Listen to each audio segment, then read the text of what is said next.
Merhaba arkadaşlar, kanalıma hoş geldiniz. Bugün sizlerle bu harika çiçek motiflerini yapacağız. Bugün sizlerle bu motifi turuncu renk ve bu iple yapılışını göstereceğim. Farklı renklerde ve farklı iplerde yapılışını göstermeyeceğim.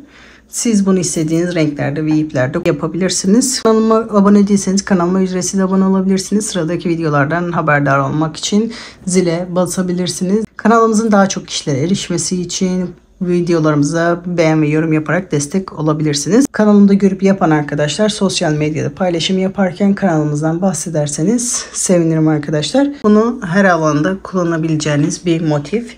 Bunu yastıklarda, battaniyelerde, runnerlarda, suplalarda, babet patiklerde, çantalarda, istediğiniz her alanda kullanabileceğiniz bir motif. Ön yüzü bu şekilde, arka yüzü de bu şekilde. Bunu her alanda kullanabilirsiniz. Bunu istediğiniz büyüklüklerde yapabilirsiniz. İstediğiniz yerde kestiğinizde istediğiniz küçüklükte oluyor. İsterseniz bu şekilde bir yaprak, iki yaprak, üç yapraklı. Bu şekilde bu büyüklükte, biraz daha büyük, ondan daha büyük. Bu onlardan biraz daha büyük ve bu onlardan daha büyük. İstediğiniz ölçülerde yapabilirsiniz.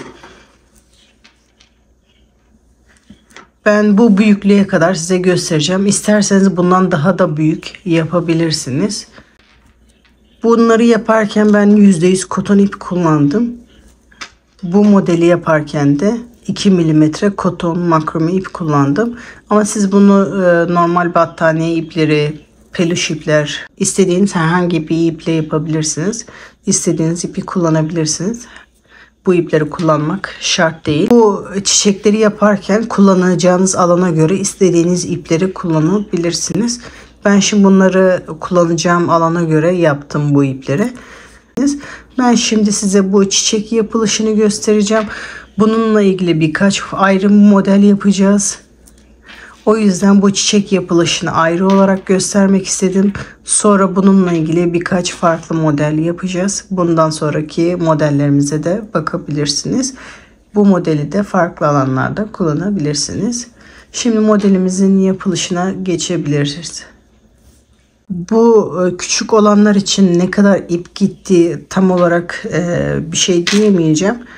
Ama bu 1, 2, 3, 4, 5, 6 sıralı yaprak için ben böyle koton ip kullanmıştım. Kendim yurt dışında yaşıyorum. Bu şekilde yabancı marka ip kullanmıştım. İpim %100 koton ip. 71 gramda 109 metre ip varmış. Bu 109 metre ipten çok az ip kaldı. Yani 90 metre falan bu kadar bir ipe, bu kadar motife 90 metre falan ip gitti. Eğer bunu yapacak arkadaşlara fikir olsun. Bu makrome ipinden yaptığım motif için 1, 2, 3, 4, 5, 6, 7, 8 yapraklı motif yaptım. Bu şekilde yabancı marka 2 milimetre koton makrome ip kullandım. Benim kullandığım koton makrome ip az önce gösterdiğim gibi. Buna yakın bir ip. Hani koton ip de kullanabilirsiniz. Böyle sert bir ip değil. Koton. %100 koton ip değil. %69 koton. %31 polyester karışık bir ip. 250 gramda 250 metre ip var. Normalde 2 ile 4 milimetre tığ öneriyormuş. Ben 4 milimetre tığ kullanacağım. Sizin kullandığınız iplerin arkasında kaç milimetre tığ öneriyorsa o önerideki tığ numarasını kullanalım. Eğer kullandığınız 4 milimetre sert geliyorsa bir tık büyük tığ numarası kullanabiliriz. Ama benim ipim dediğim gibi yumuşak, sert bir ip değil. %100 koton değil. %69 ipim karışık. Bunun içinde yani 250 metre ipten bu kadar ip kaldı. Yaklaşık 200 metreye yakın ip gitti diyebiliriz bu motif içinde. Yapacak arkadaşlara fikir olsun. Şimdi modelimizin yapılışına geçebiliriz. Modelimize sihirli halka yaparak başlıyorum. Orta parmağımı önden arkaya doğru doluyorum. Birleşim noktasından sıkıca tutuyorum. Doladığım ipin arkasından bir tığımı geçiriyorum. İpimi alıyorum. Bir sefer doladığım ipi çeviriyorum. İpimi alıyorum. Bir sık iğne yapıyorum. Parmağımı oradan çıkarıyorum. 2 sefer zincir yapıyorum. Bu çektiğim zinciri saymıyorum. 12 trabzan yapıyorum. 1 2 3 4 5 6 7 8 9 10 11 ve 12. Sihirli halkamızı iyice sıkıyoruz ve bu halkamızı birleştiriyoruz. Bu ilk yaptığımız trabzanın tepesinden beri tığımı geçiriyorum. Bu doladığımda tığımın üstüne getiriyorum. İpimi oradan alıyorum. İlmeğimin içinden geçiriyorum. Şimdi bu yapraklarımızı yapmaya başlıyoruz. 2 zincir. Tığımı doluyorum normal trabzan yapmak için. Şimdi bu yaprakları yaparken hep şu öndeki ilmeklere batacağız. Bu arkadakilere batmayacağız. Bu şekilde ikisine birlikte batmayacağız. Sadece önündeki tellere batacağız. Yaprakları yaparken sadece şu önündeki tellere batacağız. 2 zincir yaptım. Tığımı doluyorum. Önündeki tele batarak bir trabzan yapıyorum.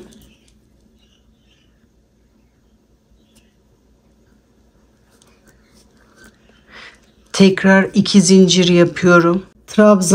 Aynı trabzanı battığım yerde, o tek tel olan yerde, trabzanı yaptığım yerde zincir yürütme tekniğini yapıyoruz. Sık iğne yapmıyorum. İpimi alıyorum. İlmeğin içinden geçiriyorum. İz sürme tekniğiyle tekrar yandaki ilmeğe geçiyoruz. Sadece tek teline, ikisini birlikte yapmıyoruz.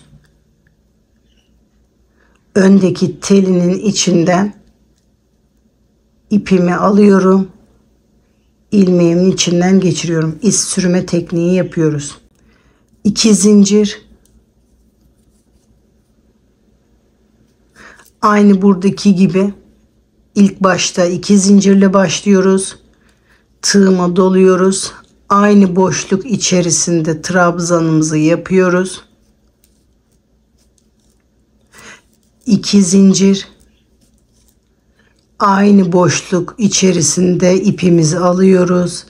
İlmeğimizin içinden geçiriyoruz. Sık iğne değil, iz sürme yapıyoruz.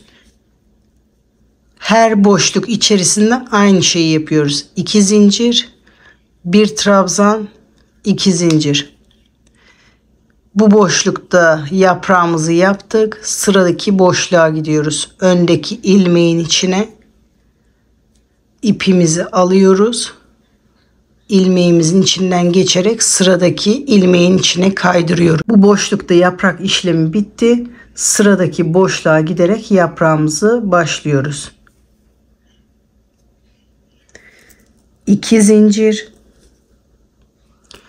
Tığımıza doluyoruz. Aynı boşluk içerisinde trabzanımızı yapıyoruz. 2 zincir, boşluk içerisinde iz sürmemizi yapıyoruz. Bu boşlukta yaprağımız bitti. Sıradaki ilmeğimizi kaydırıyoruz. Bu şekilde bütün 12 tane trabzanın üzerine yapıyoruz. Toplam 12 tane yaprağımız oluyor. Sıra sonuna kadar yapalım. Sıra sonuna kadar şu anda toplamda 11 tane yaprak yaptım. Sonuncusuna geldim. Şimdi sonuncu yaprağımı yapıyorum. 2 zincir, tığımı doluyorum. Trabzanımı yapıyorum. 2 zincir,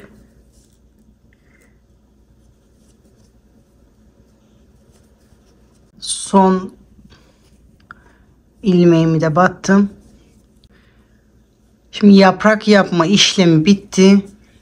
Bu ilmeğimi artık bu arkada sabitleyeceğim. Sonra çakma trabzanlarımızı yapmaya başlayacağız. Trabzanın arka telinin içinden ipimi alıyorum. İlmeğimin içinden geçirerek telimi orada sabitliyorum. Şimdi 2 zincir, tığımı doluyorum. Aynı boşluk içerisinde bir çakma trabzan yapıyorum.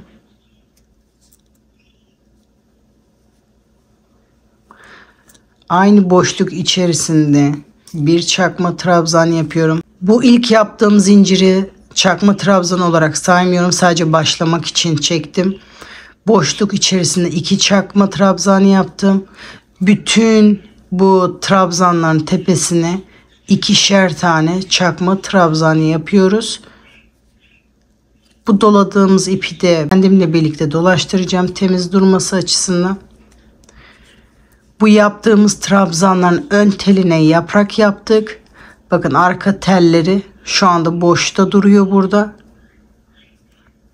Bu arka tellerini hepsine çakma trabzan yapacağız. 2'şer tane. İlkine yaptık. İkincisine batıyoruz. Çakma trabzan neydi onu da tekrarlayalım. Tığımıza doluyoruz. Boşlukta ipimizi alıyoruz. Normalde 2 seferde çekerdik ama üçünü birlikte çekince çakma trabzan oluyor. Bu şekilde bütün boşluklara 2'şer tane çakma trabzan yapıyoruz. 1 2. Bu şekilde bütün trabzanların tepesine sıra sonuna kadar 2'şer tane çakma trabzan yapıyoruz. Sıra sonuna kadar yapalım, sonra sıramızı birleştirelim. Sıra sonuna kadar geldim. Bu ilk yaptığım trabzanın tepesine batarak ipimi alıyorum. İlmeğimin içinden geçirerek sıramı birleştiriyorum. Şimdi ilk sırada yaptığımız gibi aynı yapraklarımızı yapmaya devam ediyoruz. Şimdi yapraklarımızı biraz daha geniş yapmamız gerekiyor. İlk sırada biraz küçüktü. Şimdi ikinci sırada yapraklarımız birazcık daha büyüyor. Şimdi birazcık daha büyük yapacağız yapraklarımızı.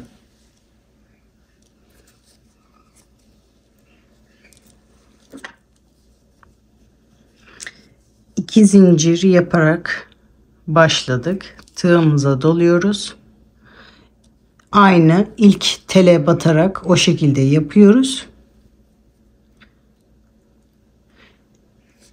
Trabzanın ilk teline batarak bir trabzan yapıyoruz.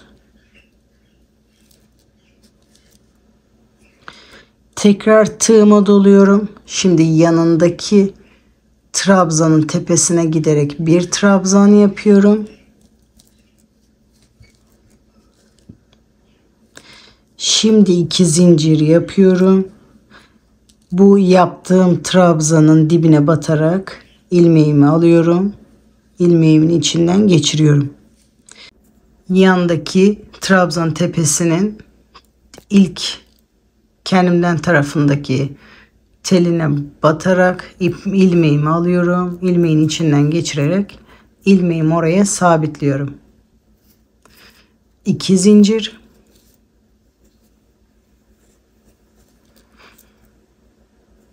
Tığıma doluyorum. Aynı ilmek içerisinde bir trabzan yapıyorum. Yaprakları hep öndeki teline yapıyoruz. İkisini birlikte yapmıyoruz. Şimdi bu sırada bir zincir, bir trabzan. Sonra ikinci ilmeğe geçiyoruz. Bir trabzan, bir zincir. Diğer sıradaki gibi bir zincir, bir trabzan, bir zincir hepsini bir ilmeğin içinde yapmıyoruz.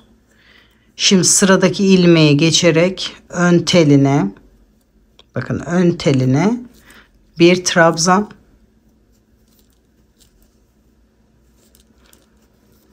iki zincir,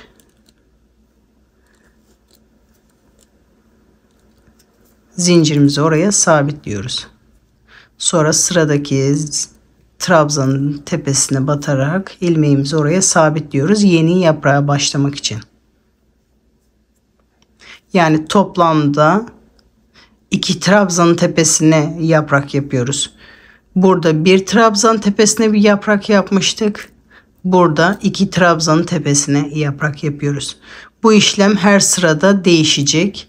Bir dahaki sırada 3 trabzan tepesine, bir dahakine 4 sıranın her sırada bu çoğalacak. Bu şekilde sıra sonuna kadar devam edeceğiz. 2 zincir, bir trabzan, sıradaki trabzanın tepesine tek telini alıyoruz. 2 zincir, ilmeğimizi orada sabitliyoruz. Sıradaki trabzanın tepesinde ilmeğimizi sabitliyoruz. Bu şekilde sıra sonuna kadar 12 yaprak yapıyoruz toplamda. Her sırada 12 yaprak olacak. Bu değişmiyor. Sıra sonuna kadar yapalım. Toplamda 12 tane yaptım. Sıra sonuna kadar geldim. Şimdi arka tarafa gidiyorum. İlk yaptığım trabzanın arka telinden ipimi alıyorum.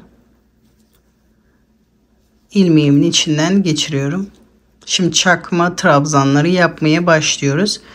Şimdi ilk sırada hepsinin tepesine ikişer tane batmıştık.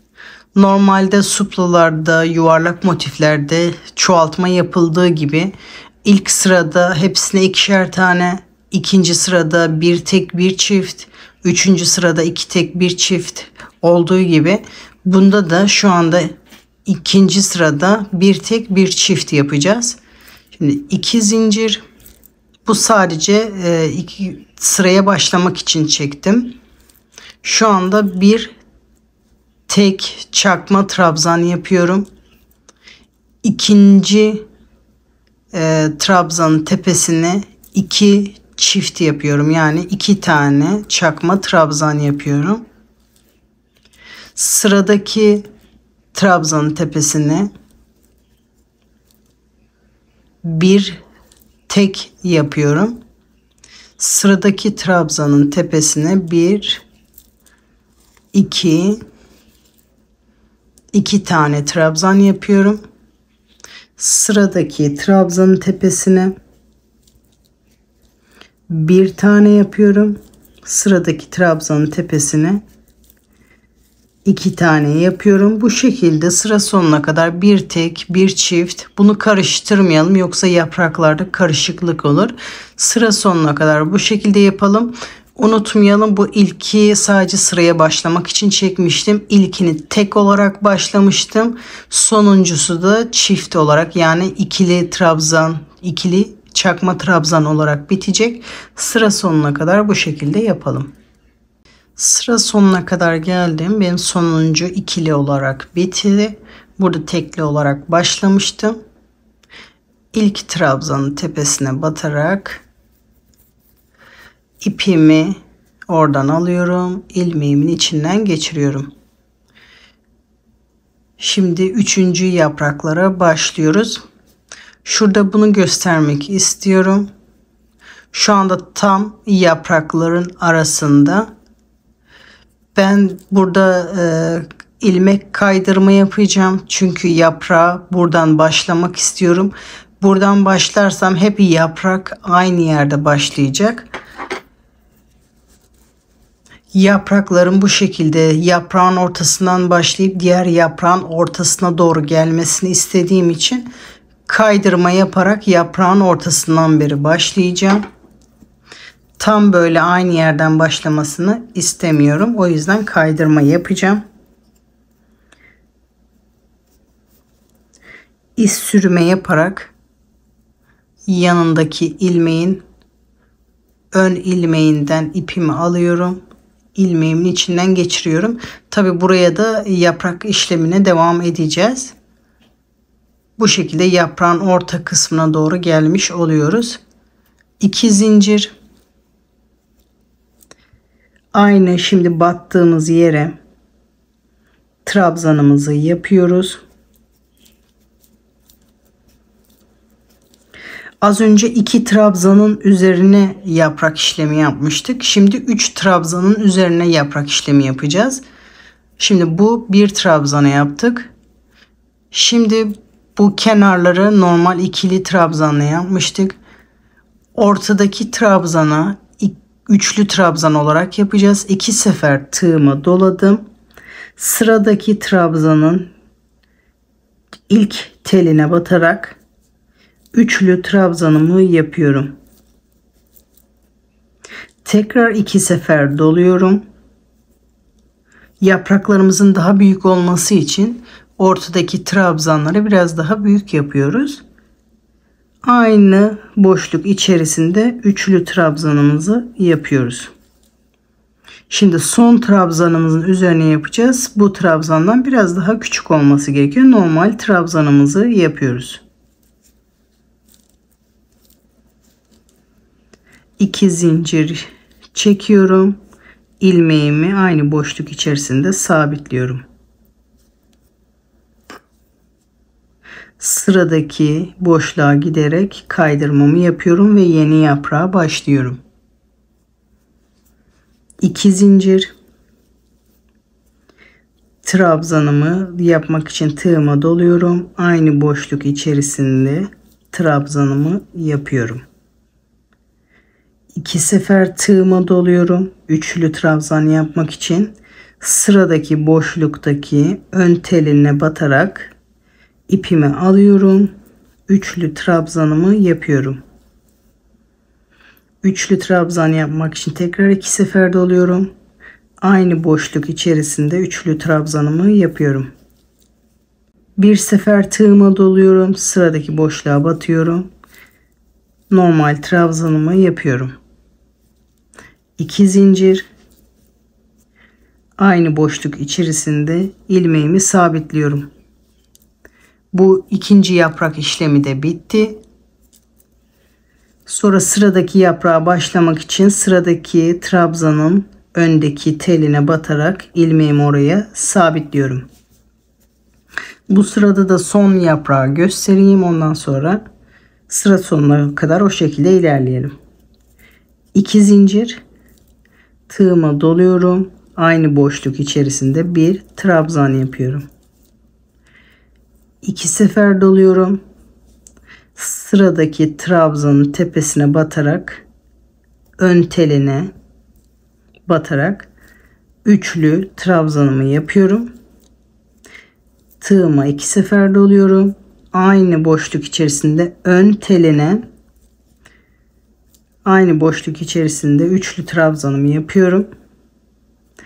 Tığıma tekrar doluyorum. Sıradaki trabzanın ön teline batarak bir trabzanımı yapıyorum.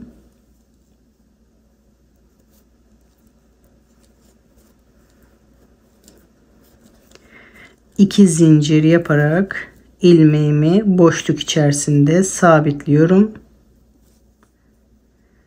Sıradaki ilmeğe giderek ilmeğimi sabitliyorum. Yeni yaprağa başlıyorum. Bu şekilde sıra sonuna kadar toplamda 12 yaprak yapıyoruz. Sıra sonuna kadar geldim.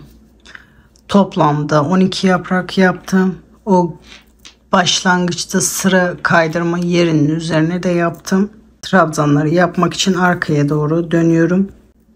Şimdi burada ilk olan yere yapmayacağım. O ilk başta kaydırma yapmamak için arkadan bu trabzanın tepesinden ipimi alıyorum. İpimi orada sabitliyorum. Bu başta yaptığım kaydırma işlemini ben burada yapmak istiyorum bu sefer.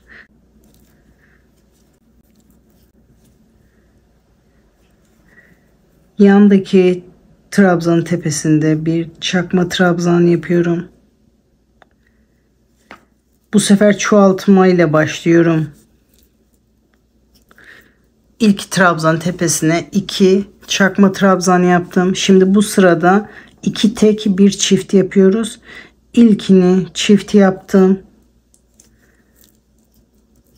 Bir tek, ikinci tek yaptım. İkinci trabzanın tepesine. Şimdi üçüncü trabzanın tepesine çift yapıyorum.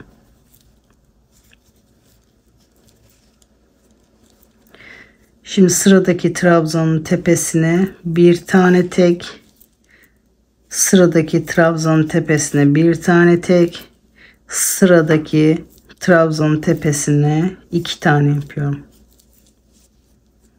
Sıradaki trabzanın tepesine bir tane tek, sıradaki trabzanın tepesine bir tane tek, sıradaki trabzanın tepesine çift yapıyorum. Bu şekilde sıra sonuna kadar yapıyoruz. Unutmayalım, ilkini çift başlamıştık. 2 tane tek olarak bitecek. Sıra sonuna kadar yapıyoruz. Bu büyüklükte yapmak isteyenler bu sıraya kadar yapacaklar. Bu yeni sıraya başlamadan hali kadar. Bir sıra daha büyütmek isteyenler şimdi yeni sırayı yapıncaya kadar yapacaklar.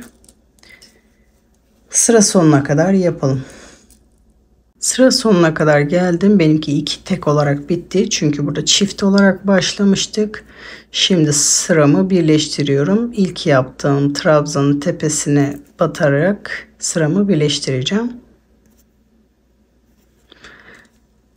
İpimi oradan alıyorum. İlmeğimin içinden geçiriyorum. 2 zincir tığıma doluyorum. Aynı boşluk içerisinde trabzanımı yapıyorum. Diğer yaprağı yapabilmek için 3 trabzanın üzerine yapmıştık. Şimdi toplamda 4 trabzanın üzerine daha büyük yaprağı yapacağız. Şimdi bu sıradaki yaprağı yapacağız.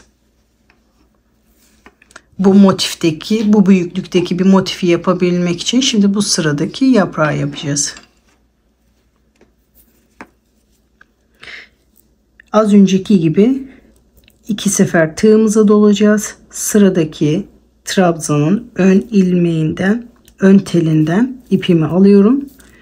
2 sefer doladıklarımı yapıyorum. Toplamda 3 seferde trabzanımı yapıyorum. 2 sefer doluyorum. Aynı boşluktan üçlü trabzanımı yapıyorum. Şimdi tekrar 2 sefer doluyorum. Sıradaki trabzan tepesine tekrar aynı bu şekilde üçlü trabzanlarımızı yapıyoruz. 2 sefer doluyorum. Sıradaki trabzanın ön telinde üçlü trabzanlarımızı yapıyoruz. Şimdi bu sırada toplamda 2 tane ilmeğin üzerine üçlü trabzanlar yapıyoruz.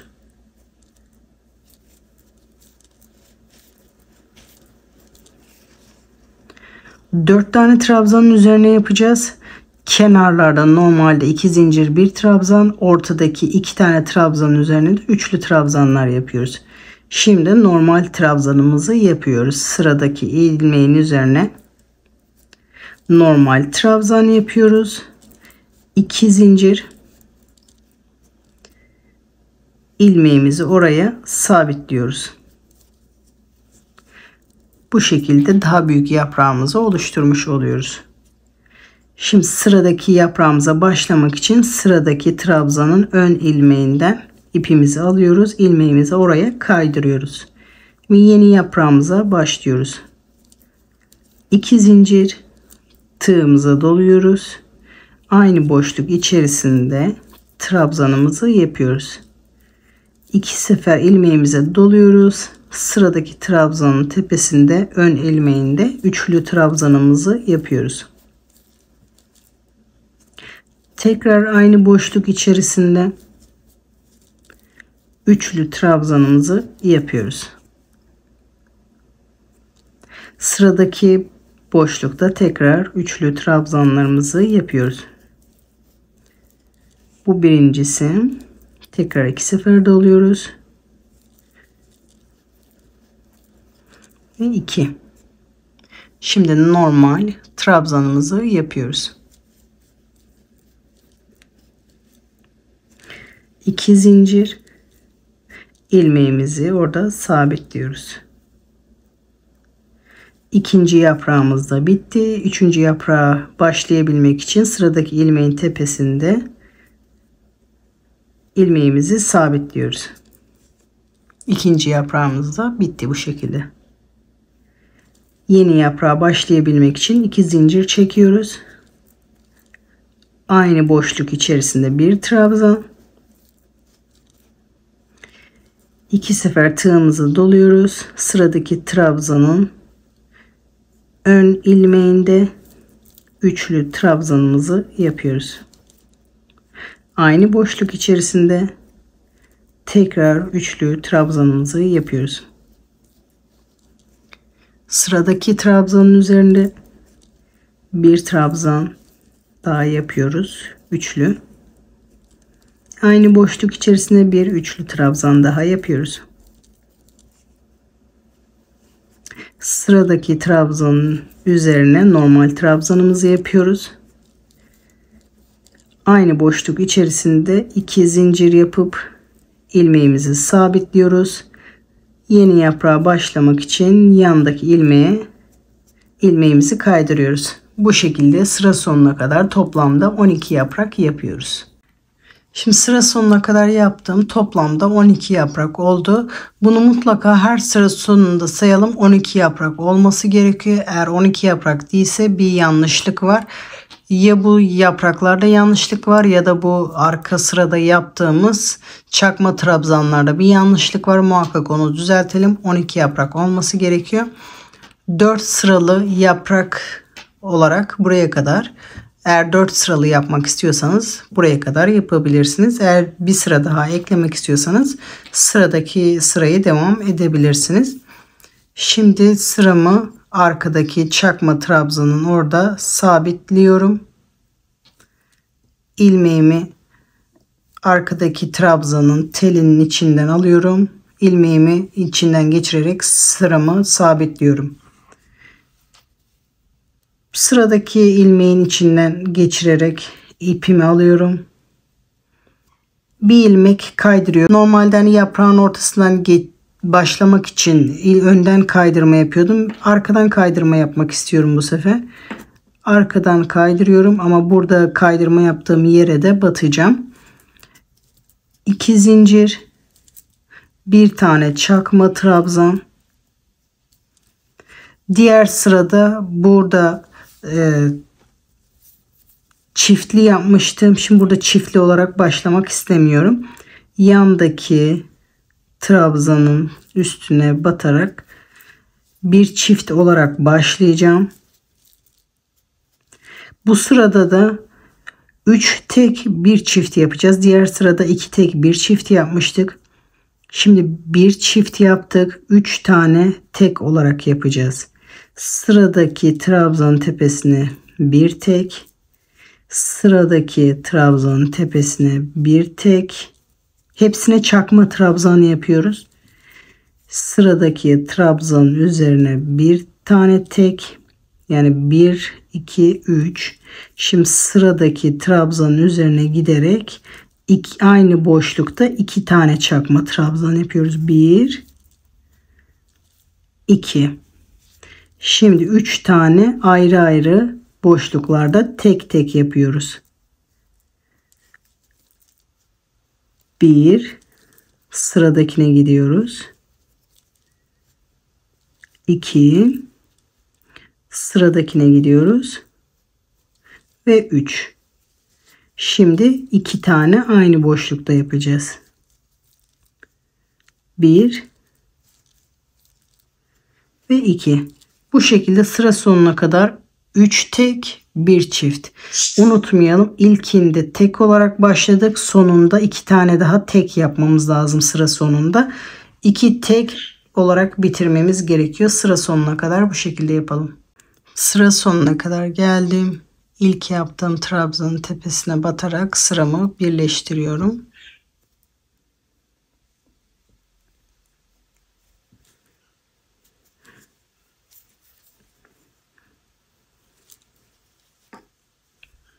Çakma trabzan yaparken yaprağın ortasından başladığım için kaydırma yapmama gerek kalmadı.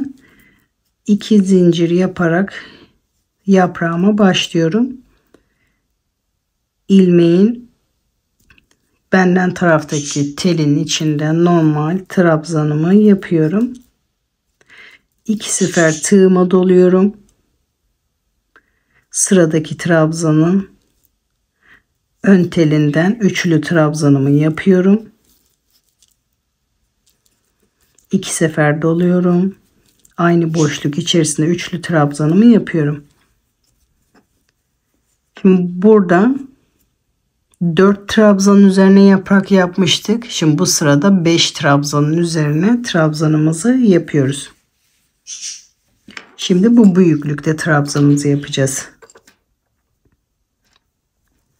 Bu sırada 4 trabzanın üzerine yaprak yapmıştık. Şimdi bu sırada 5 trabzanın üzerine yaprak yapacağız. Şimdi ikinci trabzanın üzerindeki trabzanımızı yaptık. Tekrar 2 sefer doluyoruz. Sıradaki trabzanın üzerinde ön telinde üçlü trabzanımızı yapıyoruz. Aynı boşluk içerisinde üçlü trabzanımızı yapıyoruz. Bu yapraklarda kenarlarda normal trabzan, ortada 3 tane çakma trabzanın üzerine üçlü trabzanları yapacağız. Yani toplamda 6 tane çakma trabzan olacak. 3 tane ayrı boşlukta. Şimdi 2 tanesini yaptık. Sıradaki boşlukta tekrar üçlü trabzanlarımızı yapıyoruz. Aynı boşluk içerisinde tekrar üçlü trabzanımızı yapıyoruz. Yani 4. boşluğa battık. Şu anda 5. boşluğa 5. çakma trabzanın üzerine normal trabzanımızı yapıyoruz. Hep aynı ön telden normal trabzanımızı yapıyoruz. 2 zincir yaparak aşağıda ipimizi aynı boşluk içerisinde sabitliyoruz. Bu yaprağımızı burada bitiriyoruz. Yeni yaprağa başlamak için sıradaki çakma trabzanın ön teline giderek ipimizi orada sabitliyoruz ve yeni yaprağa başlamak için hazırız. 2 zincir, tığımızı doluyoruz. Aynı boşluk içerisinde bir normal trabzan yapıyoruz. 2 sefer tığımızı doluyoruz. Sıradaki çakma trabzanın tepesine giderek ön telinde üçlü trabzanımızı yapıyoruz. 2 sefer tığımızı doluyoruz. Ön telinde üçlü trabzanımızı yapıyoruz. Sıradaki üçlü trabzanımızı sıradaki çakma trabzanın tepesine yapıyoruz. 1, aynı boşluk içerisinde ikincisini yapıyoruz. Tekrar 2 sefer tığımızı dolayarak sıradakini yapıyoruz. 1, aynı boşluk içerisinde ikincisini yapıyoruz. Şimdi üçlü çakma trabzanla 3 tane oldu. Şimdi normal trabzanımızı yapıyoruz.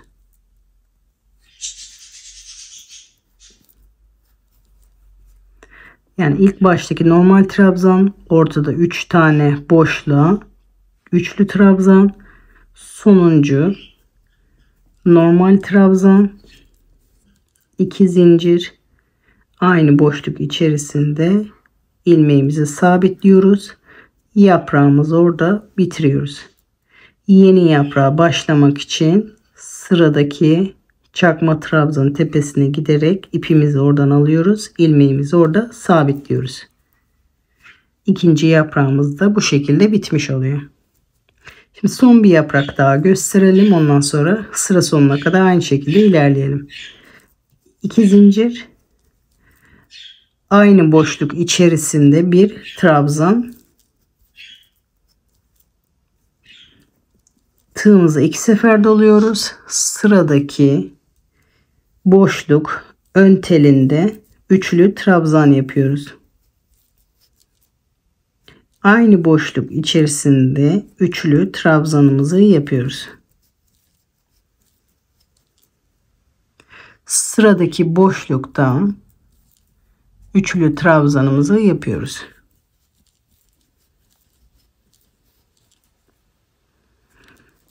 Aynı boşlukta tekrar üçlü trabzan. Sıradaki boşlukta üçlü trabzan ön telinde. Aynı boşlukta üçlü trabzan. Sıradaki boşlukta normal trabzan. 2 zincir, ilmeğimizi aynı boşlukta sabitliyoruz. Sık iğne yapmıyoruz. Sadece sabitliyoruz. Ve yeni yaprağa başlamak için sıradaki boşluğun ön telinde ipimizi sabitliyoruz. Bu şekilde sıra sonuna kadar yapıyoruz. Toplamda 12 yaprak yapıyoruz. Şimdi sıra sonuna kadar geldim. Toplamda 12 yaprak oldu. Şu anda 5 sıralı yaprak modelim.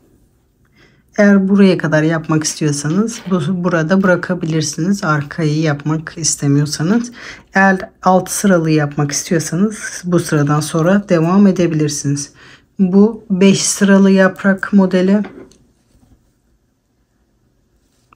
Eğer bir tık büyük olmasını istiyorsanız bu 6 yaprak modeli. Şimdi 6 yaprak modelini göstereceğim. Bakın 6 yaprak modeli, bu 5 yaprak modeli. Eğer devam etmek istiyorsanız bu sonraki sırayı yapabilirsiniz. Bu 5 yaprak modeli, bu 6 yaprak modeli. Devam etmek isteyenler 6 yaprak modeline devam edebilir. Şimdi 6. sıraya geçiyoruz. 6. yaprak modeline.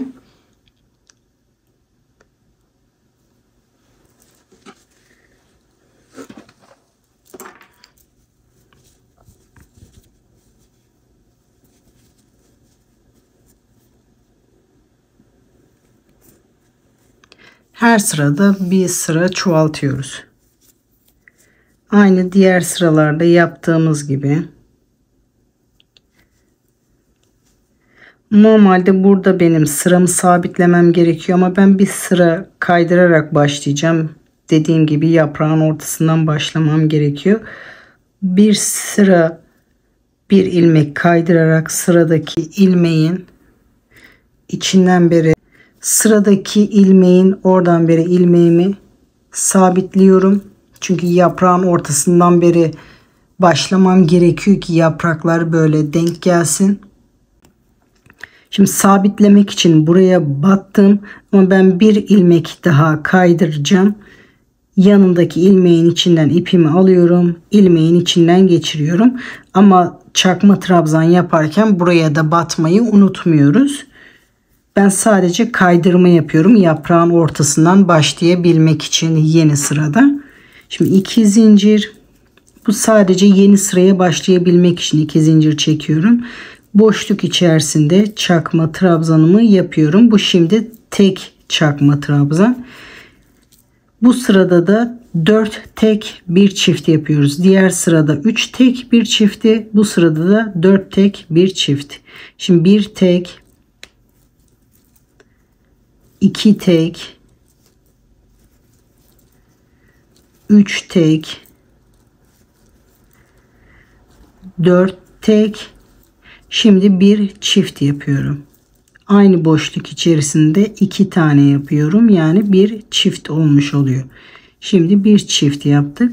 Şimdi 4 tane ayrı ayrı tek tek çakma trabzan yapıyorum. 1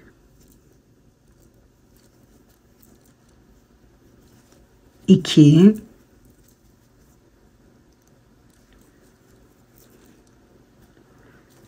3, 4 ve şimdi 2 tane aynı boşlukta yapıyoruz. 5.'yi çift olarak yapıyoruz. 1, aynı boşluk içerisinde 2, 4 tek yapıyoruz. 1,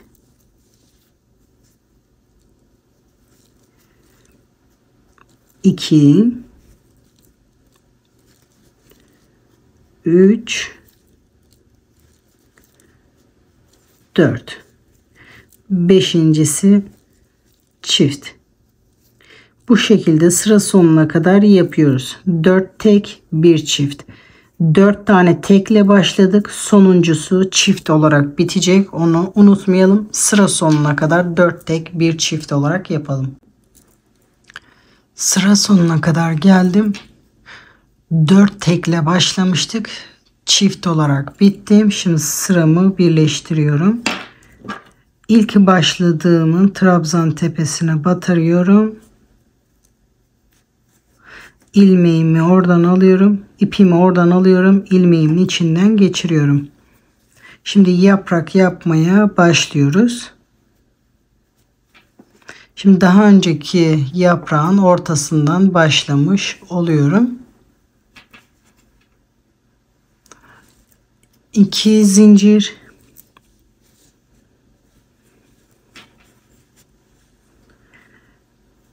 ilk batacağımızı normal trabzan yapıyoruz.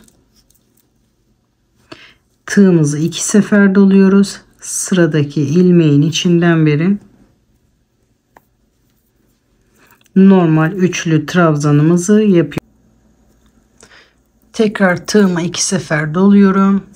Sıradaki çakma trabzan tepesine üçlü trabzanımı yapıyorum. Tekrar tığımı 2 sefer doluyorum. Aynı boşlukta üçlü trabzanımı yapıyorum. Diğer sırada 1, 2, 3, 4, 5 çakma trabzan üzerine yaprak yapmıştık. Şimdi toplamda 6 çakma trabzan üzerine yapraklarımızı yapıyoruz. 1, 2, 3 oldu. Şimdi tekrar üçlü trabzanımızı yapıyoruz. Tekrar aynı boşlukta üçlü trabzanımızı yapıyoruz. Toplamda 6 tanenin üzerine yapacağız. 2 tane kenarda normal trabzan, 4 tane ortada üçlü trabzanımızı yapacağız. Şimdi 1, 2, 3, 4. üçlü trabzanımızı yapıyoruz.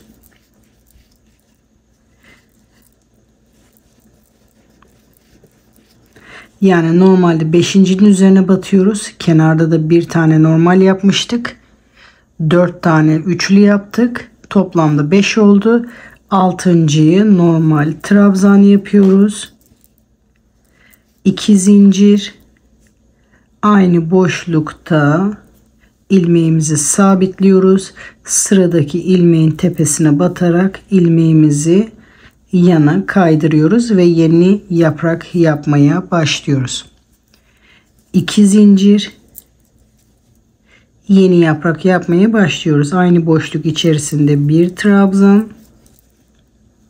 Şimdi ilk trabzan işlemini yapıyoruz. 4 tane boşlukta üçlü trabzan yapıyoruz. Sıradaki boşlukta üçlü trabzan, 2'şer tane üçlü trabzan yapıyoruz. Bu birincisi. Sıradakini yapıyoruz. Ön tellerini.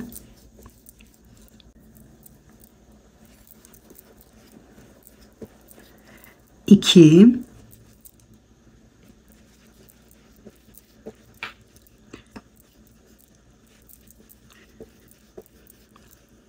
Üçüncü.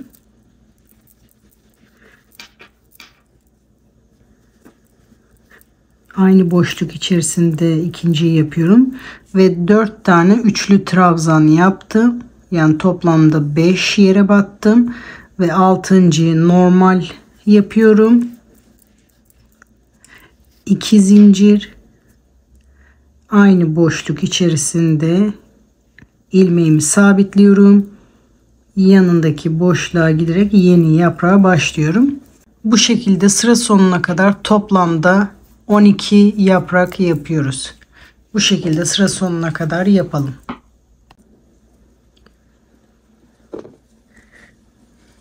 Sıra sonuna kadar geldim. 12 yaprak yaptım. Eğer 6 sıralı yapmak istiyorsanız bu çiçeği buraya kadar yapabilirsiniz. Burada bırakabilirsiniz. Şimdi eğer bu çiçeği daha da büyütmek istiyorsanız, 7 sıralı yapmak istiyorsanız sırayı devam edebilirsiniz. Ben şimdi yeni sırayı göstereceğim. Bu şekilde 6 sıralı bu şekilde oluyor. Şimdi 7 sıralı olarak göstereceğim. Yeni sıraya arkada sıramı sabitleyerek başlıyorum. Diğer sıralarda yaptığımız gibi yaprağın ortasında başlamak için sıramı kaydırıyorum. Yeni bir tane daha kaydırıyorum. 2 zincir. Diğer sırada burayı 4 tek bir çift yapmıştık. Sırada tam şurada çift yapmışım. Aynı yere denk getirmemek için burada çift yapacağım. Çift olarak başlayacağım. Burada çift, yani 2 tane çakma trabzan yapıyorum. Bu ilk yaptığım zinciri saymıyorum. Sadece yeni sıraya başlamak için çekmiştim. 2 tane çakma trabzan yaptım. Yeni boşluğa giderek bir tane çakma trabzan yapıyorum. Yani tek oldu. Yeni boşluğa giderek bir tane çakma trabzan yaptım. Yine bir tane tek oldu. Yeni boşluğa giderek bir tane yapıyorum. Yeni boşluğa giderek bir tane yapıyorum. Toplamda 1, 2, 3, 4. Bir tane daha tek yapıyorum. Tekli. Ve 5 oldu. Yenisini çift oluyorum. Yenisini çift yapıyorum. Yani aynı boşlukta 2 tane yapıyorum. Tam trabzan yapmıyorum. Yarım olarak yapıyorum. Tığıma doluyorum. Bunu 2 tane yaptım. Şimdi tek yapmaya başlıyorum. Tığıma doluyorum. Boşluktan ipimi alıyorum. 2 seferde değil, tek seferde hepsini yapıyorum. Bu sefer yarım çakma trabzan oluyor. Tek yaptım. İkinci tek yapıyorum. Sıradaki boşluktan ipimi alıyorum. Üçüncü tek yapıyorum. Sıradaki boşluktan ipimi alıyorum. Dördüncü tek yapıyorum. Sıradaki boşlukta yapıyorum. Beşinci tek yapıyorum. 1, 2, 3, 4, 5. Şimdi altıncıyı aynı boşlukta çift yapıyorum. Yani aynı boşlukta 2 tane yapıyorum. 5 tek bir çift olarak sıra sonuna kadar yapalım. Sonuncusu 5 tek olarak bitecek. Sıra sonuna kadar geldim. İlk yaptığım tepesine batarak sıramı birleştiriyorum. Yaprağımın ortasından başlamış oldum. 2 zincir. İlk zincir olarak başlıyorum. Hemen yanında normal trabzan yaparak başlıyorum. İkincisini üçlü trabzan yapıyorum. 2 sefer tığıma doluyorum. Aynı boşluk içerisinde tekrar üçlü trabzan yapıyorum. Bu sırada da ortadakilerini üçlü trabzan, en sonuncusunu normal tekli trabzan yapacağız. Bu aşağıda 6 tane yapmıştık. Şimdi burada da 7 tane trabzanın, çakma trabzanın üzerine yaprak yapacağız. Ortada 5 tane, kenarlarda da 2 tane normal trabzanı yapacağız. Şimdi bir tane üçlü trabzan yaptık. Yani ikinciye battık. Üçlü trabzan yapmaya devam edeceğiz. Her boşlukta ikişer tane üçlü trabzan yapmaya devam edeceğiz. Sıradaki boşlukta 2 tane üçlü trabzan yapıyorum. 2 sefer doluyorum. Sıradaki boşlukta 2 tane üçlü trabzan yapıyorum.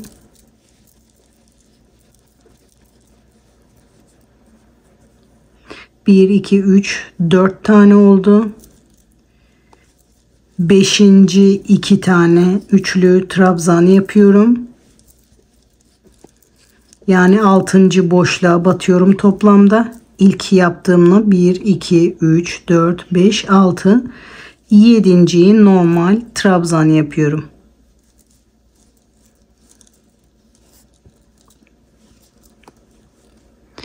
İlk trabzanın normal.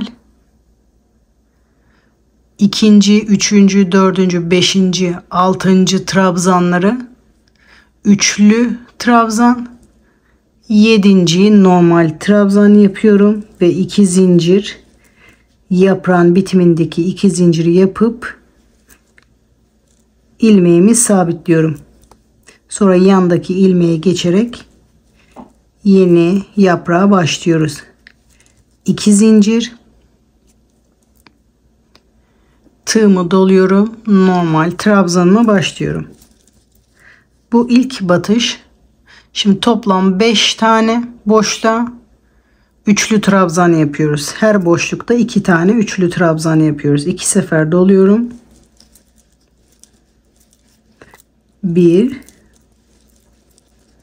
aynı boşlukta ikinci,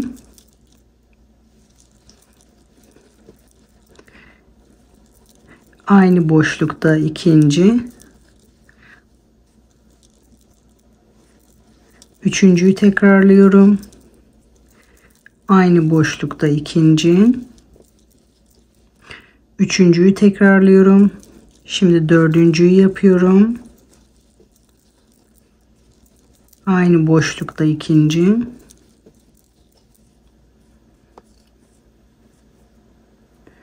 bir, iki, üç, 4. Şimdi beşinciyi yapıyorum.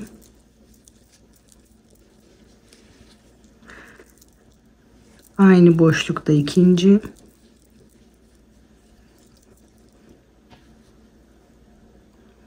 Bir, iki, üç, 4, 5.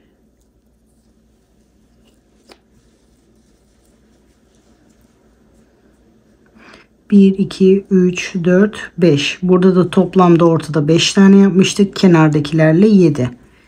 Şimdi başındakiyle 1, 2, 3, 4, 5, 6. Şimdi 7.'yi kenarda normal trabzan olarak yapıyoruz. Normal trabzan yapıyorum. 2 zincir, ilmeğimi burada sabitliyorum. Şimdi yeni yaprağa başlamak için ilmeğimi orada sabitliyorum. Bu şekilde sıra sonuna kadar, videoyu uzatmamak için tekrar etmiyorum. Sıra sonuna kadar toplam 12 tane yaprak yapıyoruz. Sıra sonuna kadar bu şekilde tekrarlayalım. Şimdi sıra sonuna kadar geldim. Eğer 7 sıralı çiçek yapmak istiyorsanız buraya kadar yapabilirsiniz. Burada bırakabilirsiniz. Eğer bir sıra daha yapmak istiyorsanız sıradaki sırayı yapabilirsiniz. Şimdi yeni sıraya başlamak için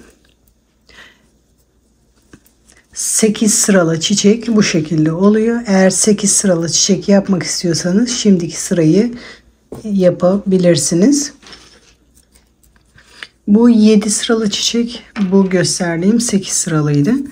Yeni sıraya başlamak için arkasını dönüyorum.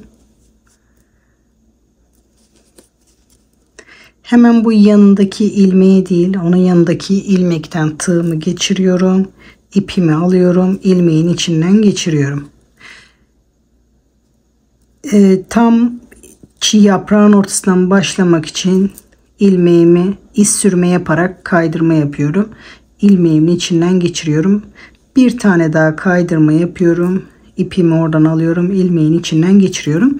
Şimdi çakma trabzan yaparken bunlara da batmayı unutmuyoruz. 2 zincir çekerek yeni sıraya başlıyoruz. Şimdi diğer sıraya bakıyorum. En son çift nerede yapmışız? En son çift burada yapmışız. Onun üzerine denk getirmemeye çalışıyorum. Bunu çakma trabzan olarak saymıyorum. Şimdi sadece burada bir tane tekli çakma trabzan yapıyorum. Şurada çoğaltma yapacağım. Altta denk gelmemesine dikkat ediyorum. Diğer sırada 5 tek bir çift yapmışız. Şimdi bu sırada 6 tek bir çift yapacağız. Şimdi burada 3 tane tek ile başlıyorum. Biterken de 3 tek daha yapacağız. 3 tek bir çiftle başladım. Alt sıradaki çiftlere denk gelmesin diye uğraştım. Şimdi bir çift yaptım burada. 3 tane tek yaptım. Aynı yere 2 tane battım. Bir çift yaptım. Şimdi toplamda 6 tane tek yapıyorum. 1 sıradakine batıyorum. Bir tane yapıyorum. 2 sıradakine batıyorum. Bir tane yapıyorum. 3 sıradakine batıyorum. 4 sıradakine batıyorum. 5 sıradakine batıyorum. Bir tane yapıyorum. 6 tane tekli yaptım. Hepsine birer tane battım. 7.'ye 2 tane batıyorum. 1 aynı boşlukta ikinciyi yapıyorum. 2. Bu şekilde sıra sonuna kadar 6 tane tekli yapıyorum. 7.'yi 2 tane yapıyorum. Sıra sonuna kadar yapıyoruz. Unutmayalım, 3 tane tek yapmıştık. Sıra sonunda da 3 tane daha tek yapacağız. O şekilde 6 tane tekliği tamamlamış olacağız. Sıra sonuna kadar bu şekilde yapalım. Sıra sonuna kadar geldim. Burada 3 tekle başlamıştım. 3 tekle bitirdim. Bu iz sürme yaptığım yerin üzerine de yaptım. İlk yaptığım trabzanın tepesine batarak ipimi alıyorum. İlmeğimi birleştiriyorum. Şimdi son yaprağı da gösteriyorum. Zincir yaparak yaprağa başlıyorum. Aynı ilk boşluğa normal trabzan yaparak başlıyorum. İkinci trabzana 2 sefer tığıma doluyorum. Üçlü trabzan yapıyorum. Aynı boşluğa tekrar üçlü trabzan yapıyorum. Bu aşağıda toplam 7 yere batıyorduk. Şimdi burada toplam 9 yere batıyoruz. Şimdi ikinciyi battım. Burada üçlü trabzan yapıyorduk ortada. Şimdi bu yaprakların biraz daha uzun olması gerekiyor. Artık dörtlü trabzan yapacağız. Burada üçlü yapmıştık. Bir tane daha üçlü yapalım kenardan.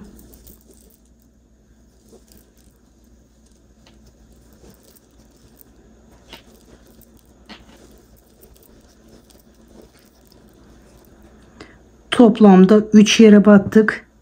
3 de diğer tarafa yapacağız. Toplamda 6 oluyor. 3 tane de ortada kalıyor. 3 tane yere de dörtlü trabzan yapıyoruz. 3 sefer tığıma doluyorum. Sıradaki boşlukta dörtlü trabzanımı yapıyorum. İkişer tane aynı boşlukta yapıyoruz. Bu ilk birincisini yaptık. Tekrar tığıma 3 sefer doluyorum. Sıradaki boşlukta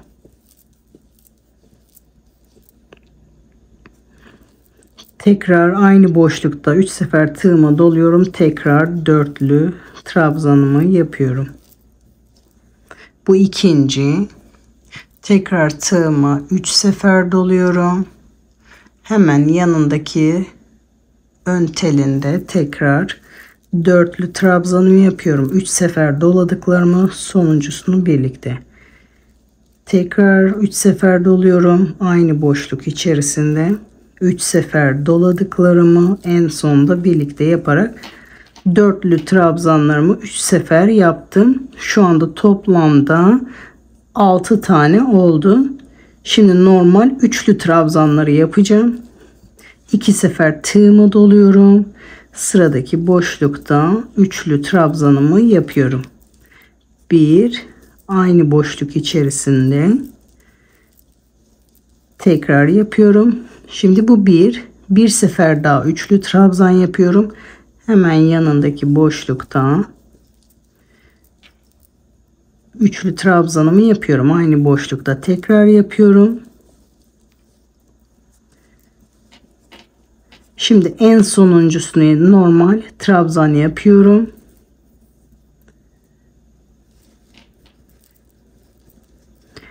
Dokuzuncuyu yapmış oluyorum. 2 zincir çekerek ilmeğimi sabitliyorum. Yaprağın en kenar kısmını bitirmiş oluyorum.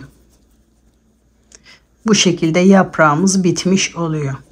Şimdi yeni yaprağa başlamak için yanındaki ilmeğe giderek ipi alıyorum. İlmeğin içinden geçiriyorum. Yeni yaprağa orada başlamış oluyorum. Bir yaprak daha gösteriyoruz ve çiçeğimizin tarifi orada bitmiş oluyor. 2 zincir tığımıza doluyoruz. Aynı boşluk içerisinde normal trabzan yapıyoruz. Yanındaki boşlukta normal üçlü trabzan yapıyoruz. 2 tane aynı boşluk içerisinde tekrarlıyorum. Yanındaki boşlukta tekrar üçlü trabzan. Yanındaki 3 tane boşluğa dörtlü trabzan yapıyoruz. Tığımıza 3 sefer doluyoruz. 3 tane boşluğa ikişer tane dörtlü trabzan yapıyoruz. Birincisi aynı boşluk içerisinde tekrarlıyorum.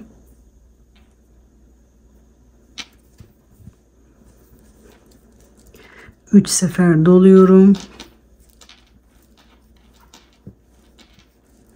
Bu 1.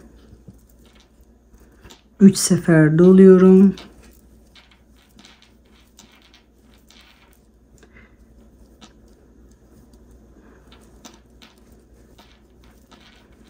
Aynı boşluk içinde ikinciyi yapıyorum.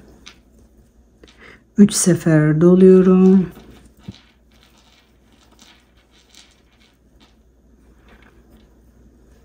Üç sefer doluyorum. Aynı boşluk içinde ikinciyi yapıyorum. Dörtlü trabzanlarım bitti. 3 sefer tekrarladım. Şimdi 2 sefer üçlü trabzan yapıyorum. Aynı boşluk içerisinde 2 sefer batarak 2 yerde tekrarlıyorum. Birinci yerde ilkini yaptım. İkincisini yapıyorum. Bu 1. Şimdi bu boşlukta tekrarlıyorum. 2 sefer tığıma doluyorum. Birincisi ve ikincisi. Şimdi sonuncuyu normal yapıyoruz. 2 zincir. İlmeğimizi burada sabitliyoruz. Yeni yaprak yapmak için yanındaki ilmeğin içinden ilmeğimizi sabitliyoruz. Bu şekilde toplam 12 tane yaprak yapıyoruz sıra sonuna kadar. Bu şekilde bitmiş hali oluyor. Eğer bunu devam etmek istiyorsanız her sırada çoğaltarak devam ediyorsunuz. Bundan sonrasını ben devam etmeyeceğim. Devam etmek isteyenler daha devam edebilir. Bundan sonrasını 7 tek bir çift yaprakları da o şekilde devam edebilirsiniz. Modelin yapılışı bu kadar arkadaşlar. Büyütmek isteyenler dediğim şekilde çoğaltarak yaptığımız şekilde büyütebilirsiniz. Ben bu modeli farklı renk ve farklı iplerde tekrar göstermeyeceğim. Yapacak arkadaşlar hani farklı renklerde, farklı büyüklüklerde, farklı iplerde yapabilirsiniz. Ben bunu makrome ipiyle yaptım. Bu yeşil ipte yaptım, turuncu ipte yaptım. Bu ekru renkte yaptım. İstediğiniz renk ve iplerde yapabilirsiniz. Kadife ipte, battaniye iplerinde, farklı iplerde yapabilirsiniz dediğim gibi. Modelin yapılışı bu kadar. Yapacak arkadaşlara kolay gelsin diyorum. Kanalıma hala abone değilseniz kanalıma ücretsiz abone olabilirsiniz. Bir videomu beğendiyseniz videomu beğen ve yorum atarak kanalıma destek olabilirsiniz. Bu motiflerle harika modeller geliyor. Takipte kalın arkadaşlar. Sıradaki videolarda görüşmek üzere. Hoşça kalın diyorum.